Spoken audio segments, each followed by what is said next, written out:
What's up mga kapatid? Welcome back to Boss Lucio channel. Again mga kapatid, I'm Luis Diorteves aka Boss Lucio. I'm your stream coach para sa inyong mga streaming problem. So mga kapatid natin, dito tayo ngayon sa ating bagong topic. Actually mga kapatid, malaking tulong to para sa inyo mga kapatid. Ang laking tulong to para sa mga namomblema at medyo tight ang budget para bumili ng Elgato mga kapatid.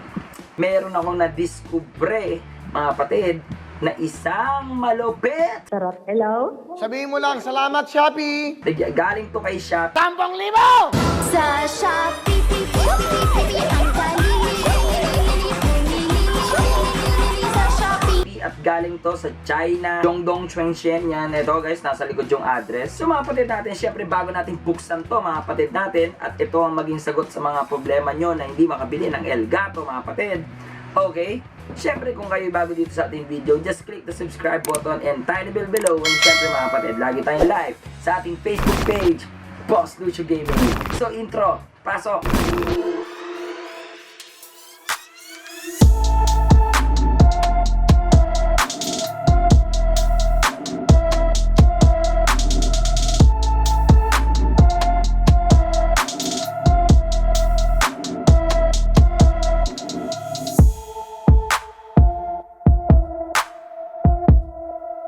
Nga mga kapatid natin, bubuksan na natin tong pakete na to. Ano ba tong laman na to? At sabi ni Boss Lucio, at ito na ang sagot sa aming mga problema. Thank you Shopee, salamat Shopee. Tampong libo!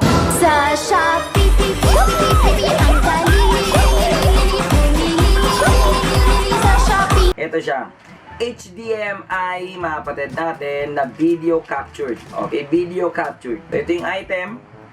Yan, HDMI ay mag-focus. Pero USB lang yung in niya, guys. USB 2.0 lang yung in niya. So, for sure, kakabit nyo lang siya sa PC niya. Easy. So, ito yung manual, user manual, HDMI video captured, mga kapatid. Okay, hindi ako mahilig magbasa ng manual, mga kapatid. Sa totoo lang, mahilig ako mag-google. So, again, ito lang yung pinaka-device na yan. Again, HDMI video captured. Nasaan na ba yung lagay? 560 plus to. Hindi ko na matandaan yung exact price. Pero, syempre, kasama shipping.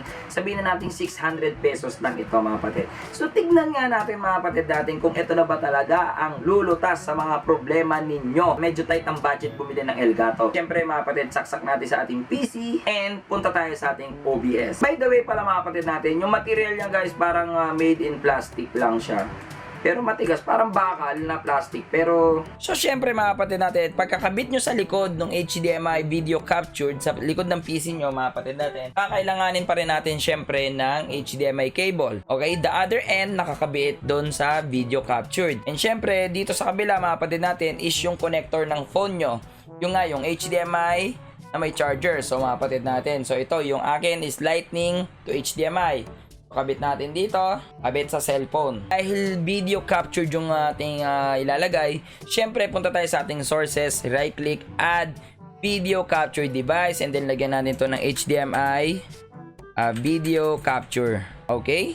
Search natin guys kung anong device yon. So USB video. So yan mga kapatid, and then okay. So ito na guys. Yoy, gumana mga kapatid natin. Guys, hindi ako ganun kasigurado dito nung binili ko to sa Shopee. Experiment ko lang to mga kapatid natin. Experiment ko lang to mga kapatid. Hindi ako siguradong gagana to. Pero yun nga mga kapatid natin. Kita nyo naman na pagana natin yung ating capture device. So guys, check natin kung accurate. Accurate na accurate mga kapatid natin. Wait lang. It's like Elgato mga kapatid natin. It's like Elgato. Crop lang natin. Full screen natin guys. Guys, ayun na mga kapatid natin. So try natin mga kapatid natin. Try natin mag custom. Tignan natin kung may delay. Any delay mga kapatid natin. Tignan lang natin kung may any delay. So kuwang-kuwa guys. Kuwang-kuwa mga kapatid. Yun nga lang ata guys, hindi ata siya mas 60 frame rate. Pero double check natin mga kapatid natin kung kaya ng 60 frame rate mga kapatid. Properties. Baba natin mga kapatid. Resolution. Custom natin mga kapatid. Custom. Resolution output mga kapatid natin. Try natin ng full screen. Yun nga mga kapatid natin. Out. FPS mga kapatid, ayun lang. Hanggang 30 FPS lang siya. Not bad mga kapatid, not bad, not bad. Okay, try natin mga kapatid. No, sobrang smooth mga kapatid natin. Sobrang smooth.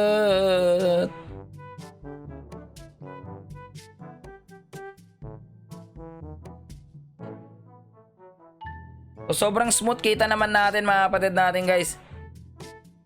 God mode natin guys. Wait.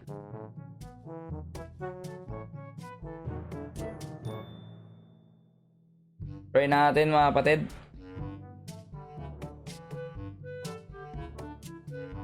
Boom! Sagad nating graphics mga kapatid. Try natin. Sagad nating graphics. What? What? Mga kapatid, what? For 600 pesos ganito mga kapatid natin. For 600 pesos ganito. Katindi ang ibibigay sa yung graphics mga kapatid natin. Saan ka pa? So napapansin nyo walang sounds yung ating laro. So mga kapatid natin, bukod po siyang ilalagay. Okay guys, bukod siyang ilalagay. Okay, so paano lalagyan ng sounds to mga kapatid natin? So right click, add audio input captured mga kapatid natin. And then, lagay nyo dito guys, Mobile Legend Sounds. Para hindi kayo malito mga kapatid natin. So, sounds, okay. And then, search nyo po yung USB again, USB Digital Audio.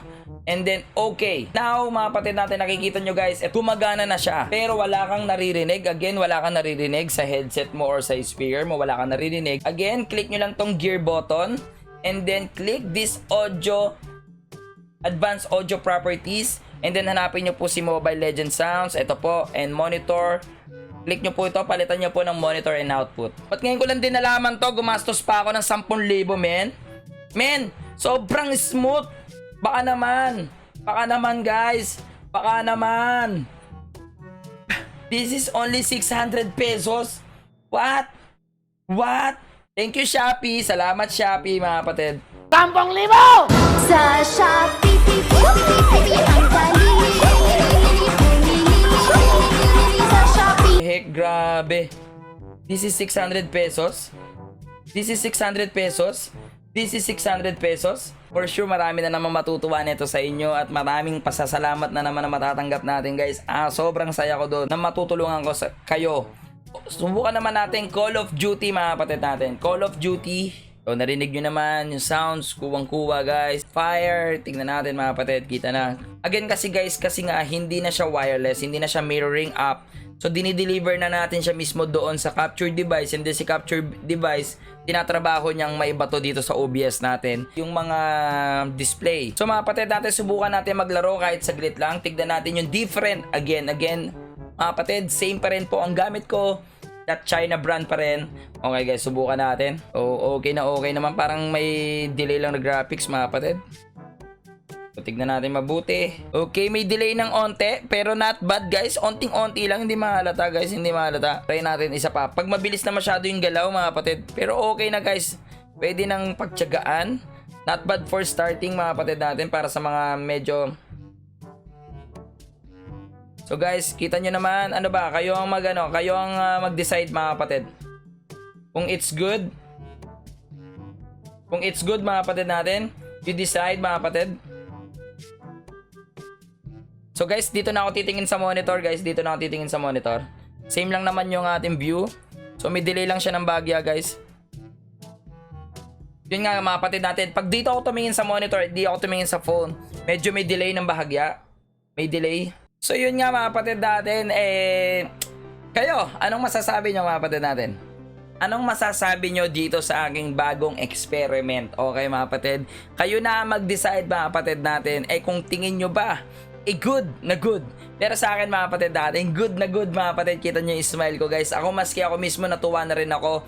Pero again mga kapatid natin, kung i-compare natin siya kay Elgato, mga kapatid natin, sobrang layo pa rin guys. Sobrang layo pa rin mga kapatid. Kasi medyo may delay pa rin mga kapatid. And may question mark pa rin tayo dito mga kapatid. Hindi ko alam kung hanggang ilang oras siya tatagal. Or kung hanggang ilang taon siya tatagal mga kapatid natin. Kasi mga kapatid natin, si Elgato guys is heavy duty talaga siya. Kahit 8 hours ka mag-live, 12 hours, okay mga kapatid, or buong araw, worth it siya kahit taon mga kapatid natin. Okay guys, proven tested na siya. So yun nga mga kapatid natin, I hope mga kapatid natulungan ko kayo at guys sa mga tight ang budget dyan mga kapatid natin, kita nyo naman na goods sa murang halaga mga kapatid natin, magagamit mo na siya ng ganyan. Pero hindi ko lang alam kung talagang pang matagalan to. Pero for starter, okay na yan guys, okay na yan. Kung ganun naman yung quality na makukuha natin, guys, sobrang goods na yan. Thank you sa mga tumapos ng video na to. Sa paiwanan naman kahit 100 likes mga kapatid.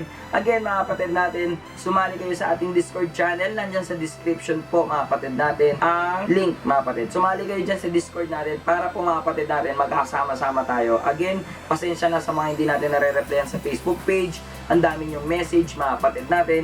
So that's why hindi ko kayo ma-replyan lahat. So mga kapatid natin, hanggang dito na itong video na to. Kung ikaw ay bago dito mga kapatid natin, just click the subscribe button and tiny bell below. And syempre mga kapatid, lagi tayong live sa ating Facebook page, Boss DJ TV. I am your stream coach. Okay mga kapatid, happy streaming!